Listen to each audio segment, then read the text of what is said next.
Hello, this is Diana. And this is Diana. Chisme con propósito, porque si vamos a hablar, vamos a decir algo, Si venimos por el chisme, pero nos quedamos por el crecimiento, porque hablar se nos da, pero reflexionar también. Because because if we're if going to we're talk, gonna talk, we're gonna we're going say to something. say something. Hello, buenas tardes, buenos días, everyone. I want to thank you all. For those of you that are listening, hopefully that means that you listened to our first episode. Hope you all give us grace. This is our first time trying something new. We never thought we'd be making a podcast, pero aquí andamos doing our best. Yeah, thank you for joining us on our adventure. That we're podcasters. ¿A quién Queremos nos darle, creemos? I see.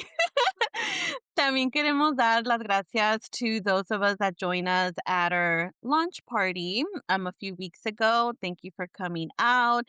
Fue algo chiquito y sencillo, but we did it with a lot of love, right? A lot of Yes, care as well. And if you weren't able to make it, that is okay. We're gonna aim to, si la hacemos, we're gonna have a season two. yes. But thank you for still listening to us and listening to the first episode. And we hope you continue to join us on this adventure.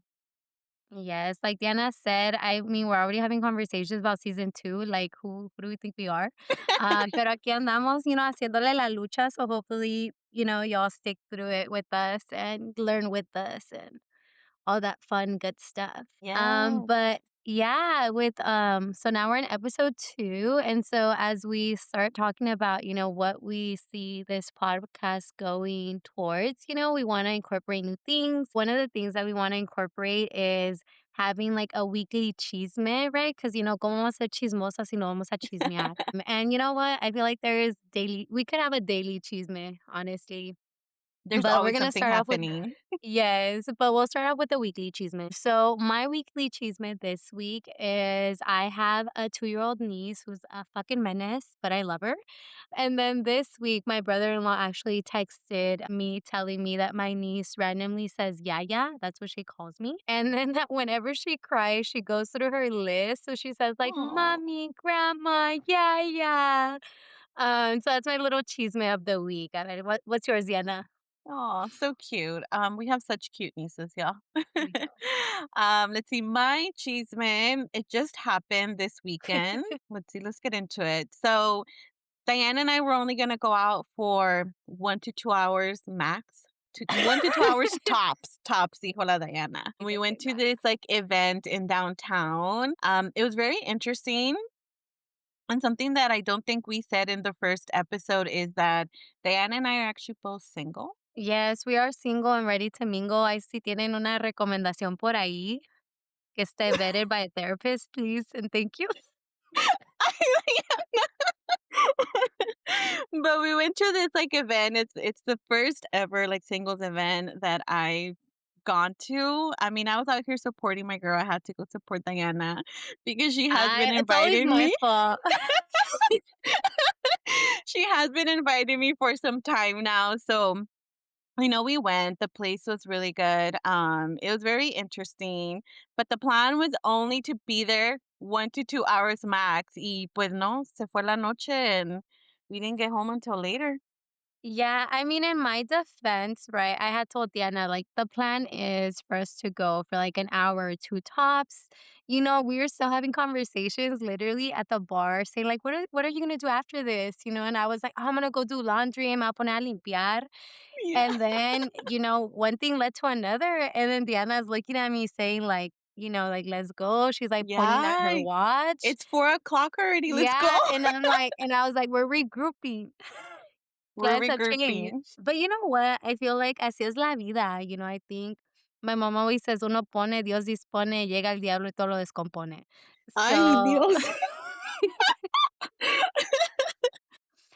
so you know what? A time was had. Look at, Hmm. no puedes decir that you have a bad time whenever we go out because it's No, always it an was. adventure. It was definitely an adventure, definitely one for the books. But my thing was like it was only 1 to 2 hours max, and I was right here checking my watch. I'm like, We "Hey, we regrouped. gotta go," and she's like, "No, we're regrouping." And then we were trying to get our producer out there as well to join Yeah. us, but she picked us up, so we're thankful for that. Producer.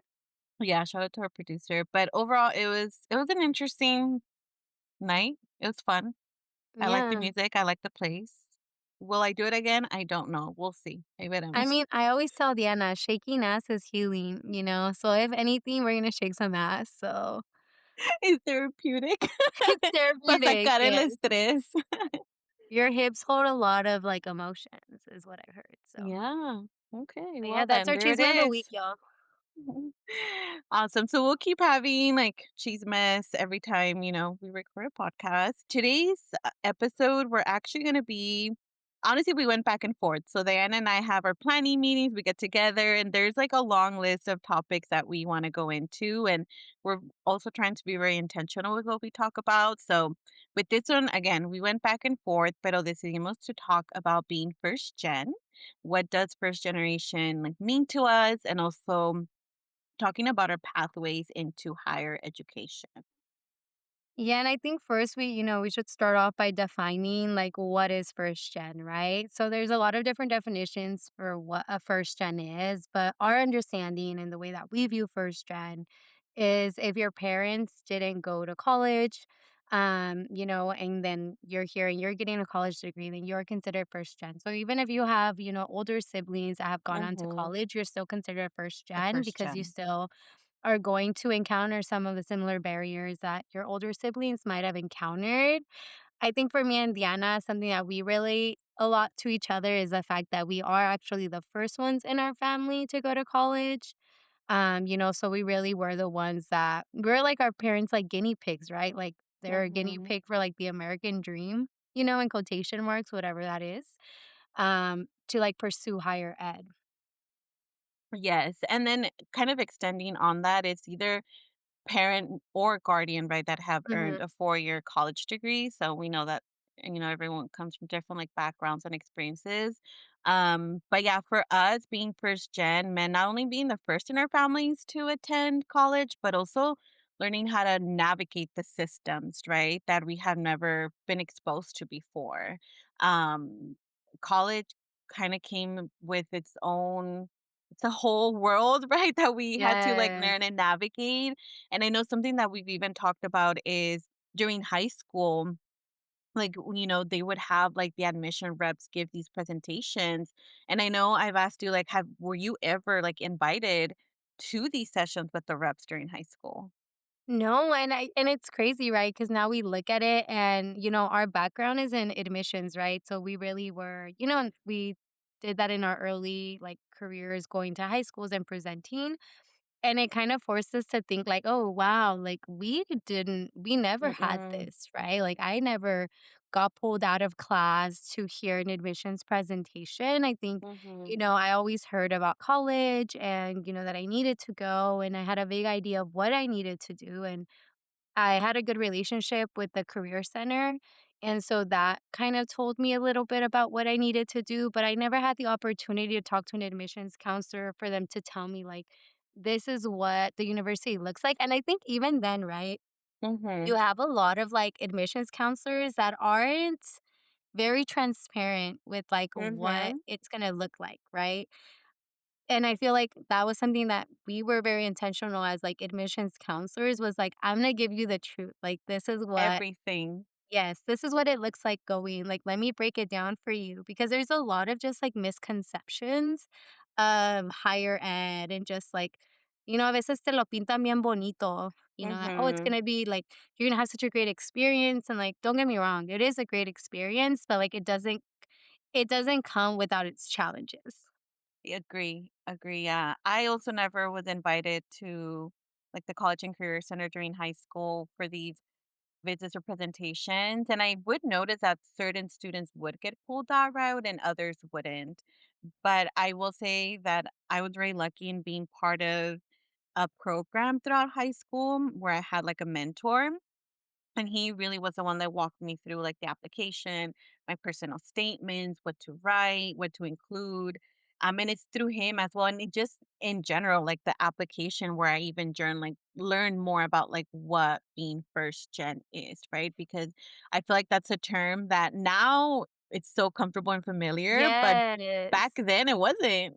It wasn't yeah, I feel like it was very yeah, it wasn't something that was said so openly. I feel like now you hear a lot, like, when I introduce myself, right, at work, I'm always like, "Oh, my name's Diana," like, "I'm a first Mhm. gen, my parents didn't go to college, I'm the first in my family." I think now it's something that is very much celebrated. I think that as there are more first gen, more people like us in these spaces, I think we've kind of normalized it a little bit more.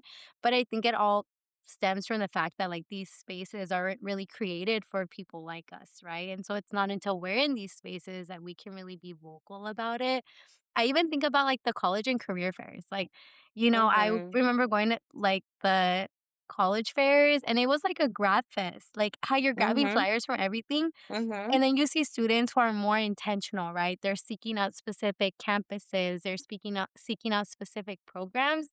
I was not that student because I didn't even know what I was looking for. Like I didn't Yeah, know we what I was didn't looking know. at. Mhm. Yeah, like, I even just choosing, like, a major, right? Like, you don't sometimes know what major you're gonna go into, and then your majors being tied to, like, careers, right? I think that's another Mhm. thing that we had to navigate. I mean, I learned of sociology right through this program as well because I remember they had, like, an alumni panel that Oh. it was, like, students that graduated from the program and then were off in college, and that's how I learned what sociology was. But prior to that, I feel like I was gonna go into what everyone kinda goes to, like psychology, or like something very, a common, like, major. And then even then having to explain, well, what is sociology? What does that mean? What are you gonna do with that degree? It's a whole other conversation in itself too. Yeah, and I think first gen isn't just like, oh, like I think that there's this like added layer of like being first gen, right? Because as a first gen, like not only are you navigating a completely new space, but you're also navigating like new conversations with like your parents. Mhm. Because, I always tell people that my mom was always, like, very supportive of, us going into higher ed, and I think my brother, he just graduated high school, and actually Mhm. now he went back to school, which is, like, Ooh, that's great, and I always say, awesome. like, we all are non-traditional students, and it's exciting that now Mhm. my brother is, like, going to community college and looking into higher ed.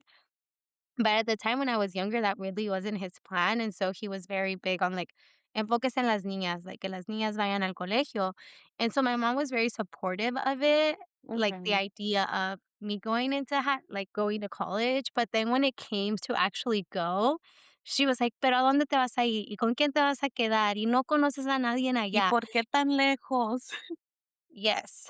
And so it's kind of like this added just like it makes it even harder, like you never realize that sometimes like even your own family can really be a barrier because they It want to is. support you, but within Mhm. reason, within like what they feel comfortable with.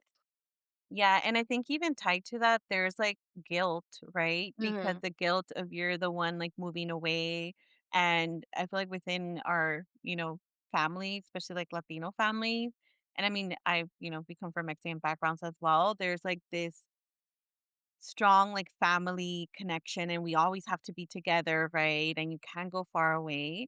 So I think even that guilt of having to move away, right, hours away, and still wanting to hold your cultural values, right? But also wanting to find yourself, like your self-independent and like discover yourself as a person too. So I think that's another thing, right, that you're dealing with as like a first gen and navigating then college on your own, right? Once you're there. Yeah, I mean, I think it's very true, right? I think that a lot of people think, and I think again when we got there, like when I got to Santa Cruz, right? I feel like I interacted with like a lot of students who like their only responsibility was to be a student. Mm-hmm. Like, they were just there to study, they were taking advantage of everything, and then I feel like as being, like, a first gen, being the first to move away from home, being the one who was, like, translating documents for my parents, like, I was never far removed from, like it was never just my studies. Oh, It no, was I mean, always other things. we were still balancing responsibilities at home, making sure the bills were paid. I remember I would get phone calls like, "Hey, Maria, it's going next door. Can you do this?" Right? You were still very much aware of what was happening like back home. And you're right that we go through that cultural shock, right? Because you meet students from different backgrounds, from different like identities, right? Socioeconomic statuses as well, that Yeah. really just shed light into like your upbringing and even your high school experience in itself and how sometimes they don't prepare you, like, your high school may not prepare you for the rigor, the English, the academic writing that is college level.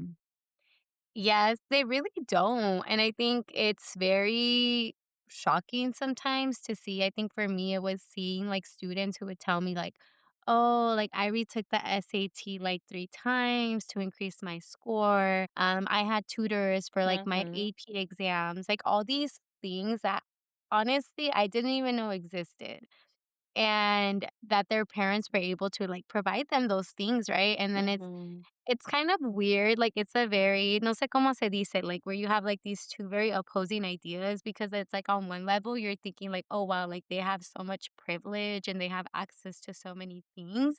But then mhm. at the same time, you're like, "I had none of this and I'm where you're at." I'm still here. Yeah, I'm Yes. still So here. it's very weird, when you look at it because Mhm, it's like, how can I, like, feel some type of way about all these things that they had, and at the same time, I'm like, well, yo llegué aquí just like with, being resilient and doing the mhm. best that I could with, the opportunities that were available to me. Yeah, and I think there's a lot of, like, power, right, in that as well, and I think that's a lot of the conversations that even up to now I have, within, like, my workplace with students, and, they'll talk about all that they're going through, and I'm like, "Yeah, and despite all that, you're still getting good grades, right? And Mhm.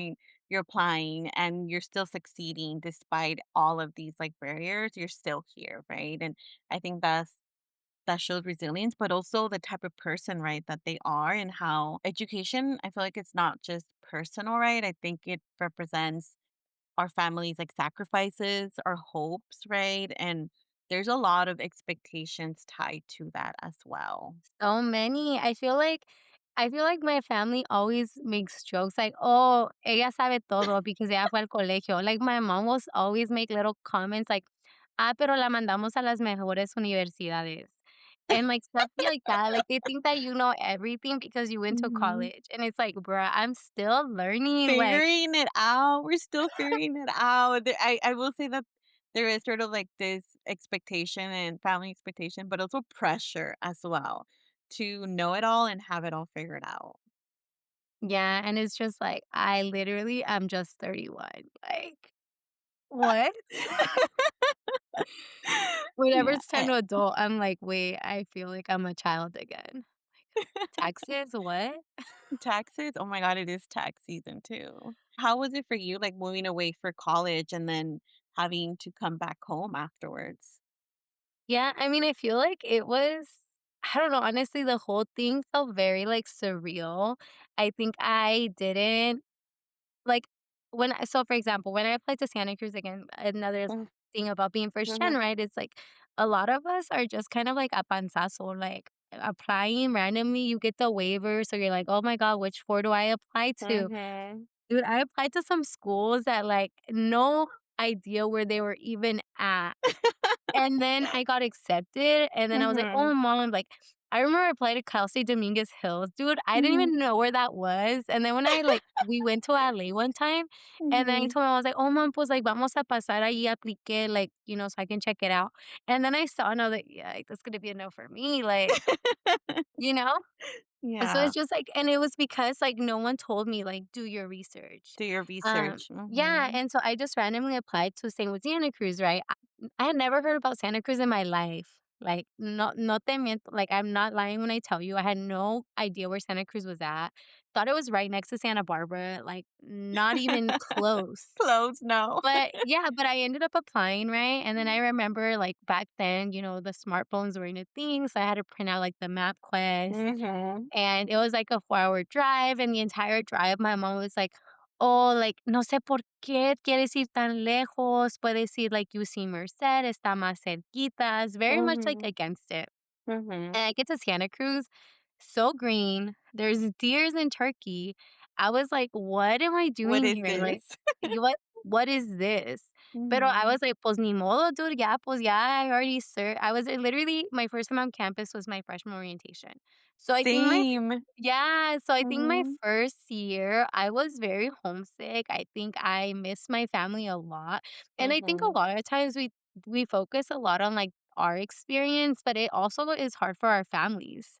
Like, I Mhm. remember, like, my sister would be like, "Oh, yeah, like, my mom was so depressed." Like, my mom was really sad because, like, I was always the one who was like, "Oh, sí, mom, vamos a remate." Or, like, Mhm. I wake up early and I would go do things with her.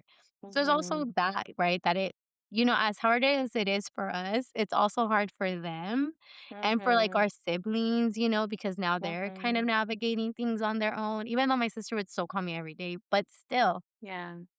it was very hard. It was just I was homesick, I would cry for a little bit, but then I got involved, and it kind of felt like my community on campus, and I think that really helped to make Santa Cruz my home to Mhm. the point where I am very grateful that I went there, but my first quarter, I wanted to cry. I didn't even know how to study. It was just I know, I look at Yes, that in itself, like, l we had to I feel like I learned the hard way how to, like, study.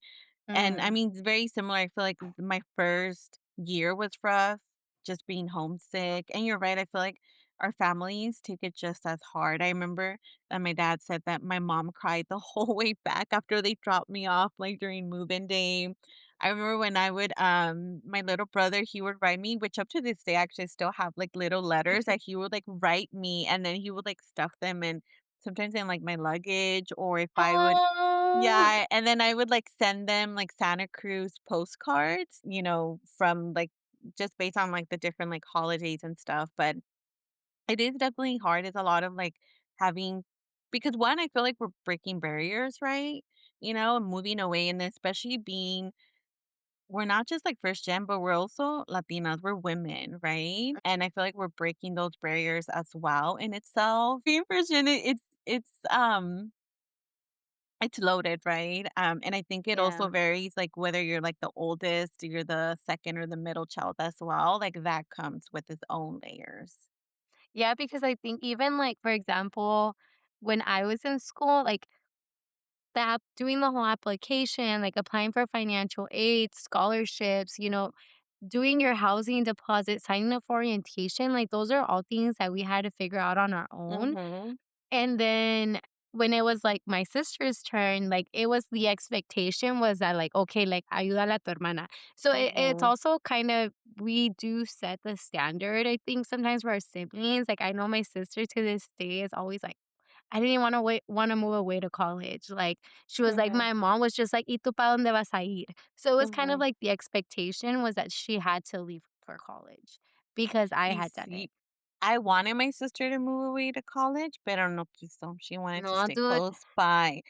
But now I encourage everyone, like, move away whenever I'm talking with students or anyone, go away. I know that it's gonna be hard and it's a lot of, like, learning and unlearning, but you discover this whole new side of yourself. You meet other people, and a lot of the people that I met up in Santa Cruz, they're all from SoCal because all the SoCal students go up to Must be nice. NorCal.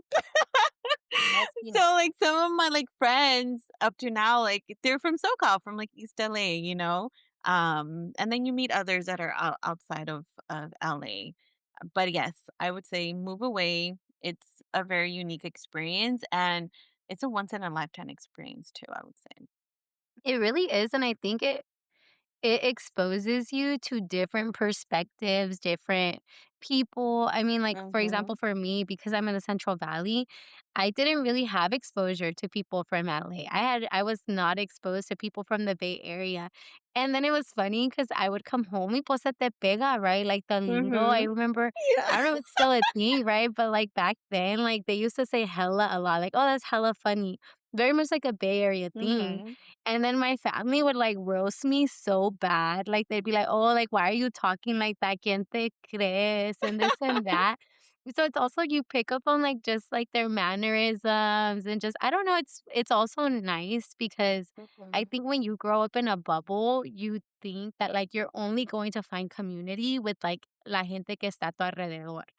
And Mhm. so it's not until you're forced to move into, like, a new environment that it really, like, opens you up to, like, the fact that, like, wow, like, I don't my friends can be from, like, any place, from any Mhm. walk of life, like, we don't have to share, like, a language or a background because, Mhm. like, what we share is, like, something bigger than that. Yes. And I think that's why I say that education has very much shaped who we are today, right? How we think. I think having done our undergrad and then I even lived in Santa Cruz for a few years after like my undergrad, I think it has really shaped who I am today and how I see things. And then I still, because of that, I found the work that I do now, right? Like being hopefully that person that I wish I would have had Mhm. when I was applying like to college and learning the ins and out, like you said, of financial aid, of housing. And I remember that I would like worry about like, am I gonna have like food? Like what if I need this? What if there's an emergency? But all of these systems are there, like there's housing, there's RAs, there's a lot of events for you to like get to meet other people as well. So I think Yeah. education is very important, y'all. Yeah, and I think it's for us también, it's making sure that students don't go through, like, the same struggles that we went through. I've Mm-hmm. noticed that a lot of, like, older generations sometimes they sometimes are very much like they have the idea that like, "Oh, pues yo batallé, so tú también tienes que batallar." Like, they Mm-hmm. kinda see it more as like, "Oh, like, it's building you up to become Mm-hmm. stronger." Mm-hmm. And my perspective is very much like, I learned the hard way so that you don't have to learn the hard way. Mm-hmm. Because it's like, Mm-hmm. I'd rather you use your energy on Something else. something else, right? Something that like maybe I didn't do. And so I think it's very important for us to like share our experience and our perspectives and just like telling people that like it's okay to do the scary things. It's okay to do things that are unfamiliar or that like you never could have imagined you would be doing Mm-hmm. because you're normalizing those things, right? You're making them Exactly. be okay. Yeah, exactly. Yeah, they don't have to go through the same struggles that we did. I mean, there's going to be ups and Yeah, downs, right? And challenges, of siempre. course, because that's always going to be there. But at least it won't be the same ones, right? And hopefully it's a little bit of a boost in their own like pathway. I agree. Well, I think that really sums up our episode for today. In our next episode, we really want to talk more about everything that's been going on, in our community, how this year Mhm. started dumpster fire. And so also kind of, I think, and it ties into this topic, right? Because I think it's because of this experience being first Mhm. gen, go pursuing higher ed, that we became a lot more vocal and active and the Mhm. importance of like speaking up and the importance of advocacy. So that's a conversation that we'll be having in our next episode. So stay tuned, y'all. I hope you continue listening to us. And again, we're just sharing our experiences and what we've been through, Yeah, so again we want to thank you all for listening to Chisme con Propósito. where the tea is hot The takes are unfiltered. and somehow We we still make still it make make it make sense. sense.